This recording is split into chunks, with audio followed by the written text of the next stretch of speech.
ಅಲ್ಲ ಅದು ನಿಮ್ ಫೋನ್ ನಂಬರ್ ಕೊಡ್ತೀರಾ? ಯಾಕೆ? ಅದು ಇಬ್ರು ಸೆಕೆಂಡ್ ರೌಂಡ್ ಸೆಲೆಕ್ಟ್ ಆಗಿದೀವಿ. ಸೊ ಏನಾದ್ರೂ ಡಿಸ್ಕಸ್ ಮಾಡ್ಬೇಕು ಅಂದ್ರೆ ಕಾಲ್ ಮಾಡ್ಬೋದಲ್ವಾ? ನಾನ್ ಕಾಮರ್ಸ್ ಸ್ಟೂಡೆಂಟ್, ನೀವು ಮೆಡಿಕಲ್ ಸ್ಟೂಡೆಂಟ್. ನಮ್ಮಿಬ್ಬರ ಮಧ್ಯೆ ಏನ್ ಡಿಸ್ಕಷನ್ ಅಲ್ವಾ?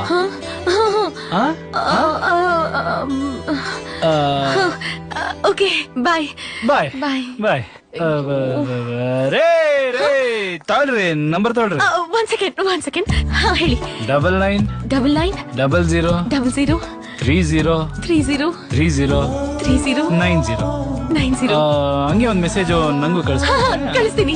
ಡಿಸ್ಕಸ್ ಮಾಡ್ತಿದ್ರಿ ಏನಂತೆ? ಕಾಫಿ ಆಯ್ತಾ, ತಿಂಡಿ ಆಯ್ತಾ, ಗುಡ್ ಮಾರ್ನಿಂಗ್ ಗುಡ್ ನೈಟ್ ಅಲ್ಲ? ಫಸ್ಟ್ ಟೈಮ್ ಒಂದ್ ಹುಡುಗಿಗೆ ನಂಬರ್ ಕೊಡ್ತಾ ಇರೋದು. ನಾನು ಅಷ್ಟೇ, ಫಸ್ಟ್ ಟೈಮ್.